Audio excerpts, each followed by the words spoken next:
जैसा कि आप लोग जानते हैं अभी के समय में बहुत सारे राज्यों में एसआईआर प्रक्रिया है वो चल रही है। अब इस बीच में सुप्रीम कोर्ट ने इसमें बहुत सारा अहम फैसले लिए हैं जो कि एसआईआर में यहाँ पर लागू होंगे। बहुत सारे लोग अभी के समय में ऐसे भी हैं जिनका वोटर लिस्ट में नाम है वो कट गया है, जो अपना यहाँ पर अपना वोटर लिस्ट में नाम है वो नहीं जोड़ पा रहे। जो लोग पहले से भी यहाँ पर उनका वोटर लिस्ट में नाम था लेकिन एसआईआर के दौरान उसका नाम है वो कट गया है, वो लोग भी अपना नाम है वो ठीक से नहीं जुड़वा पा रहे हैं। और बहुत सारे यहाँ पर सभी को यहाँ पर बहुत सारी कठिनाइयाँ होती है कि कैसे नाम जुड़वाना है। तो ये सारा प्रॉब्लम को देखते हुए सुप्रीम कोर्ट ने इसमें हस्तक्षेप किया है और यहाँ पर बताया है कि जो कि पुराने रिटायर्ड जजेस हैं अब हम उनको एसआईआर के दौरान उतारेंगे ताकि वो लोग भी अपना यहाँ पर डिसीजन ले सके इसमें कि एसआईआर में क्या प्रक्रिया हो रही है और कहाँ तक यह मामला पहुँचा। तो चलिए इसको पूरी तरह अच्छी तरह समझते हैं कि आखिर करना क्या है।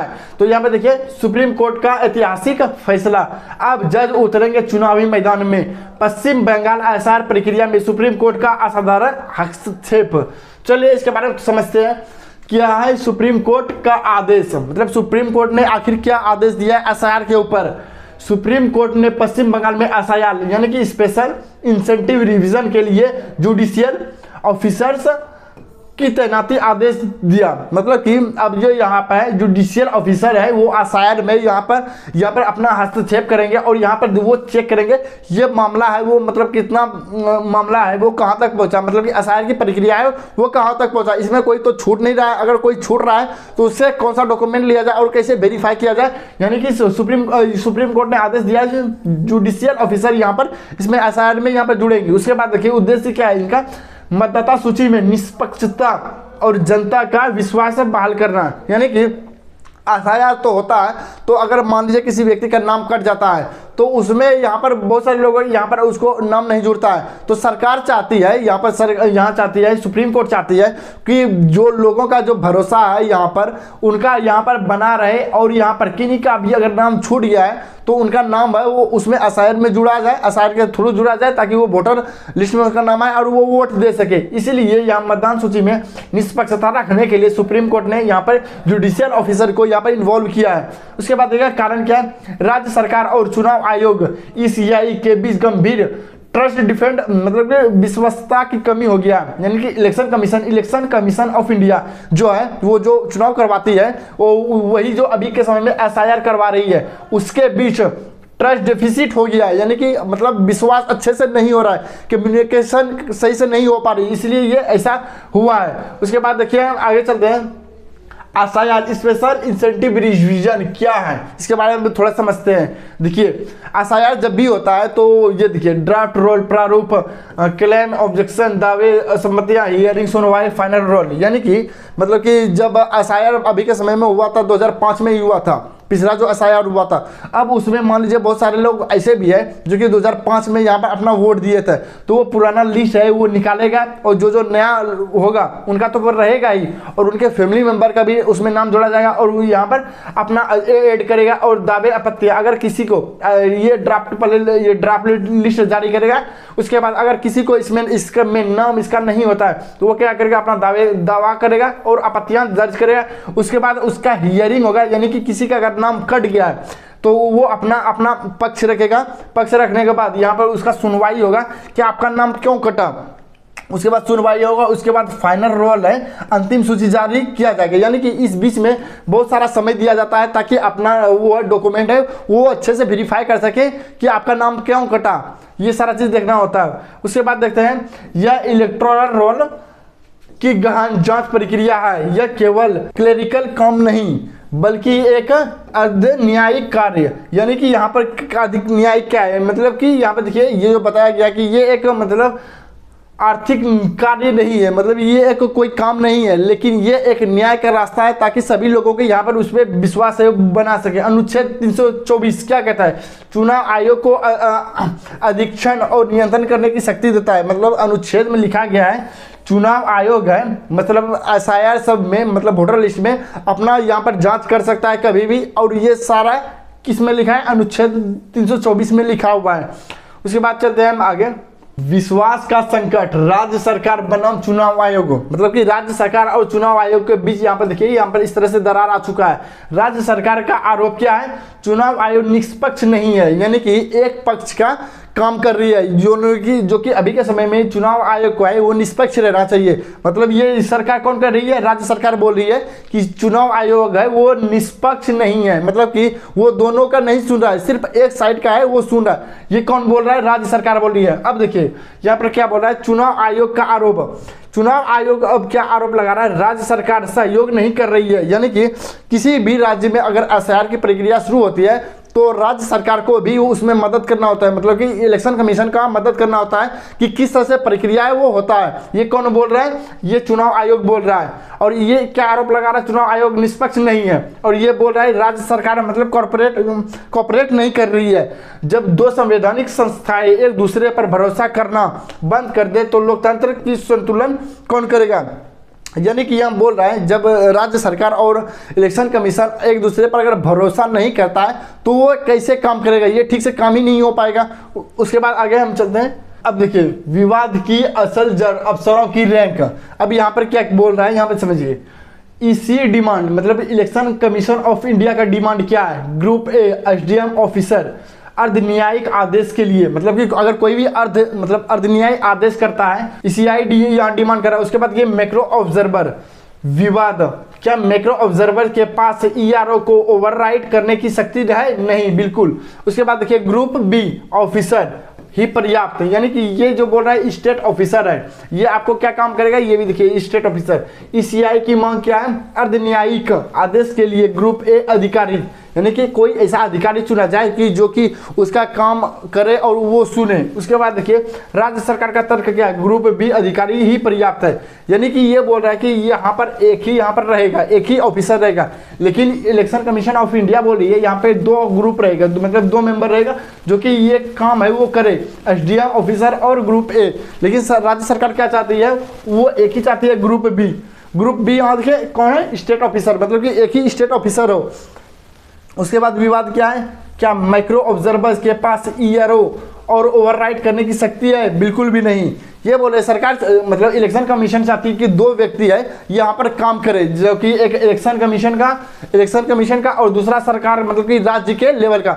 लेकिन अब यहाँ पर क्या चाहती है, राज्य सरकार क्या चाहती है कि यहाँ पर मतलब कि हमारा ही आदमी यहाँ पर इसमें काम करे, तो इलेक्शन कमीशन ऐसा नहीं चाहती है। तो चलिए आगे बढ़ते हैं। अब देखिए यहाँ पर केस प्रोफाइल मतलब कि ये जो अभी जो केस चल रहा है एसआईआर के ऊपर जो केस चल रहा है, तो इसमें कौन कौन से व्यक्ति है वो इन्वॉल्व है। यहाँ पर देखिए केस टाइटल मोस्तारी बानू बनाम ममता बनर्जी चुनाव आयोग, यानी कि तीन व्यक्ति है यहाँ, मोस्तबारी बानू और ममता बनर्जी बनाम वर्सेस चुनाव आयोग। और इसमें वो कौन रहा है, जुडिशियल कौन है, यहाँ पर देखिए जस्टिस सूर्यकांत, उसके बाद जस्टिस जोयमाला बागची, जस्टिस विपिन पंचोली, ये तीनों है जो कि इस केस पर ये अभी सुनवाई कर रहे हैं।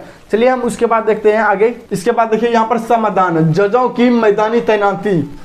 कलकत्ता हाईकोर्ट के चीफ जस्टिस द्वारा नियुक्त यह जज अब आसार प्रक्रिया और लंबित दावों का नियंत्रण करेंगे। यानी कि जो कलकत्ता का यहाँ पर देखिए कोलकाता हाईकोर्ट का चीफ जस्टिस है वो द्वारा नियुक्त जज अब लंबित दावों को निरस्त करेंगे। अगर कोई भी पिछला मतलब कि कोई काम पीछे से रुका हुआ है अब उसको यहाँ पर ये पूरा फाइनल करेगा, कौन करेगा, कोलकाता हाईकोर्ट का यहाँ पर जस्टिस है वो यहाँ पर जो भी कोई भी एसआईआर का प्रक्रिया जो पीछे में छूटा हुआ है या लंबित मतलब पड़ा हुआ है उसको फाइनल करेगा, उसको यहाँ पर जारी करेगा। इसमें देखिए यहाँ देखिए सर्विंग जुडिशियल ऑफिसर, सेवारत जज, उसके बाद देखिए इसमें कौन कौन इन्वॉल्व होंगे, सेवारत जज और रिटायर्ड जज, उसके बाद एडिशनल डिस्ट्रिक्ट जज, मतलब कि इसमें तीन यहाँ पर लोग रहेंगे और यहाँ से अच्छे से यहाँ पर चुनाव आयोग को है वो यहाँ पर मदद करेंगे और जिससे कि आपका एसआईआर प्रक्रिया है वो पूरी हो जाएगी। चलिए हम आगे देखते हैं। शक्ति परिवर्तन अब फैसला कौन लेगा, मतलब कि अब जो एसआईआर हो रहा है तो इसमें देखिए इसमें कौन है, दो लोग हैं यहाँ देखिए, बिफोर पहले और यहाँ पर अब क्या है। यहाँ पर पहले मतलब एक ही व्यक्ति था जो कि फैसला लेना होता है, अगर किसी का नाम काटना हो कैसे कुछ भी करना हो तो उसमें सिर्फ एक व्यक्ति था, यहाँ पर अपना मोहर मारेगा उसका काम खत्म। लेकिन ये क्या हो गया, पहले चलता था, लेकिन अब क्या है, अब एक व्यक्ति यहाँ से रिसर्च करके लाएगा और यहाँ पर जज बैठा है वो उस पर फैसला सुनेगा और उसको फाइनल करेगा। उसके बाद देखिए ईरो एडमिनिस्ट्रेटिव ऑफिसर लेते थे। अब देखिए जुडिशियल ऑफिसर, जज अंतिम फैसला लेंगे। यानी कि एक इलेक्शन कमीशन का पहले आदमी था जो कि ये सारा चीज़ वो लेते थे, लेकिन अब यहाँ पर देखिए जज यहाँ पर लेंगे ये सारा चीज़। ईसीआई के माइक्रो ऑब्जर्वर और राज्य के अधिकारी केवल सहायता सपोर्ट करेंगे। यानी कि अब एक इलेक्शन कमीशन के मैक्रो ऑब्जर्वर और राज्य के अधिकारी केवल अब सहायता करेंगे कोई भी चीज़ लाने के लिए, और इसका जो अंतिम फैसला है वो यहाँ पर जज करेंगे। चलिए आगे चलते हैं। क्या सुप्रीम कोर्ट ऐसा कर सकता है, मतलब कि ऐसा सुप्रीम कोर्ट कर सकता है? यहाँ पर देखिए अनुच्छेद 142 पूर्ण न्याय, कंप्लीट जस्टिस। उसके बाद देखिए अनुच्छेद 32 मौलिक अधिकार, फंडामेंटल राइट्स। यानी कि इसमें अभी 2 राइट्स है। क्या देखिए क्या सुप्रीम कोर्ट ऐसा कर सकता है जो हमने आपको पहले बताया?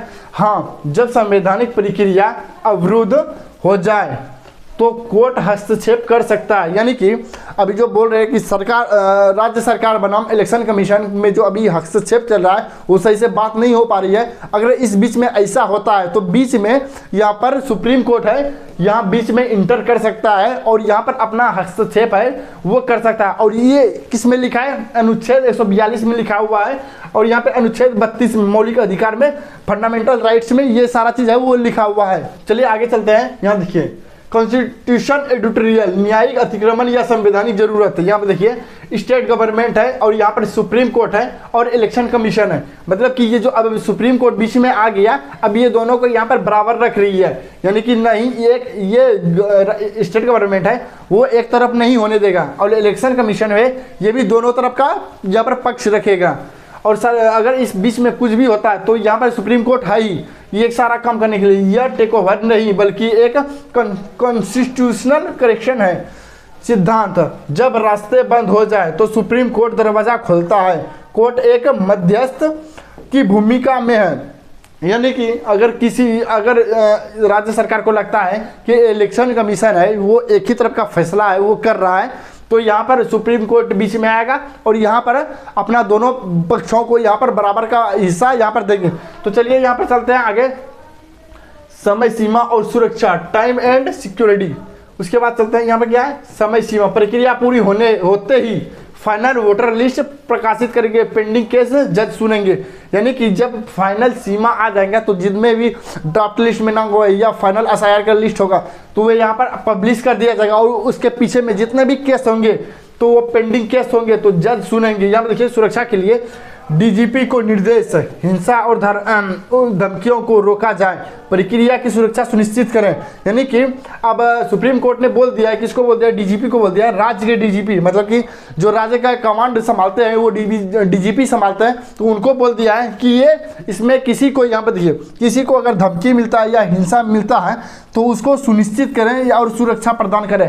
ये सुप्रीम कोर्ट का आदेश है। तो आगे चलते हैं, यहाँ पर देखिए लोकतंत्र के लिए ये क्यों जरूरी है, मतलब कि लोकतंत्र के लिए ये आखिर क्यों जरूरी है। तो चलिए इसको समझते हैं। यहाँ पर देखिए हम भारत के लोग, नया जस्टिस, समता, इक्वालिटी, लोकतंत्र, गणराज्य। मतलब कि इसका समझिए हम कोई भी बुक पढ़ते हैं तो उसमें ये सारा चीज़ यही वो लिखा हुआ था। मतलब कि हम भारत के लोग वो अच्छे से अपना काम है वो करते हैं और सभी को बराबर यहाँ पर सम्मान है वो देते हैं। मतलब कि हमारा कॉन्स्टिट्यूशन है वो बराबर यहाँ पर हक देता है कि सभी लोग अपना बोल सके, आवाज़ उठा सके किसी के ऊपर, यहाँ पर बताया गया है। अब देखिए वोटर लिस्ट में नाम होना तय करता है कि लोकतंत्र में किसका प्रतिनिधित्व होगा।